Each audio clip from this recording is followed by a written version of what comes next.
You're watching EAC News. Thanks for joining us. Now for a look at news making international headline this Wednesday, 5 January. 2 Israel Defense Forces pilots have died on Monday night when their military helicopter crashed off the coast of northern Israel. A third crew member, an aerial observer, was moderately injured and evacuated to a hospital, the military said.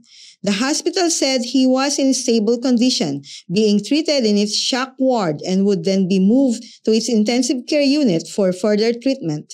IDF search and rescue teams pulled the other 2 crew members from the water and carried out resuscitation efforts, but were unable to revive them. The 2 were later named as Lieutenant Colonel Iris Sachani and Major Chen Fohel.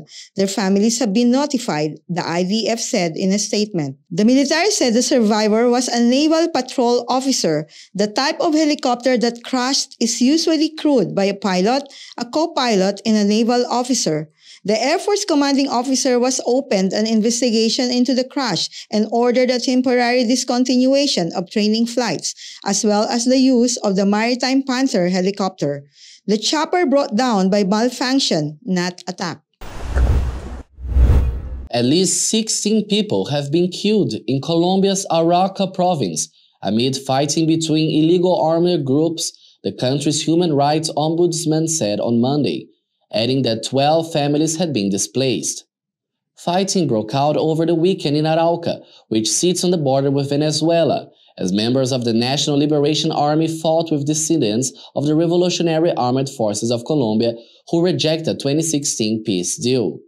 They were fighting over control of illegal economies such as drug trafficking, Colombia's army said in a statement late on Sunday. The violence harks back to the mid-2000s, when the FARC and ELN fought each other in Arauca and the neighboring Venezuelan state of Apure. By the time fighting ceased in 2010, more than 58,000 people had been displaced in the province, and at least 168 civilians had been killed, according to a report from the advocacy group Human Rights Watch, which cited the government-run Colombia Victims Unit.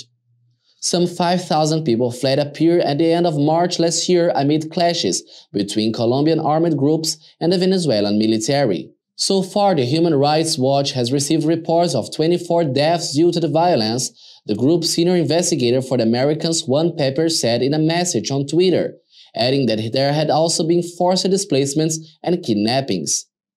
Colombia's President Iván Duque has convened a meeting of military and police leaders to assess the situation in Arauca and to take measures to address it.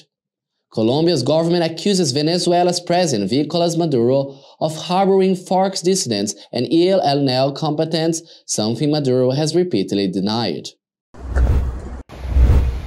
The owner, with the help of bystanders, have spent hours trying to fetch youth.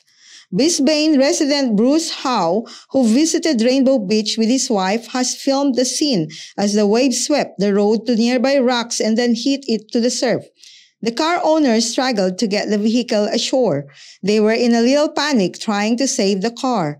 The yacht sank at 5 p.m. on Tuesday, and the unnecessary work of removing it lasted until the evening.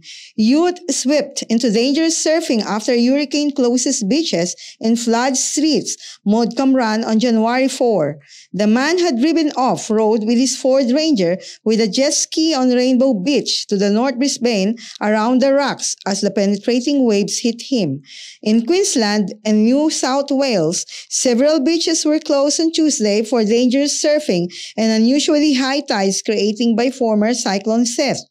8-meter waves were recorded as Stradbroke Island and all beaches on the Gold Coast were closed, prompting bodyguards and authorities to warn sharply about the water.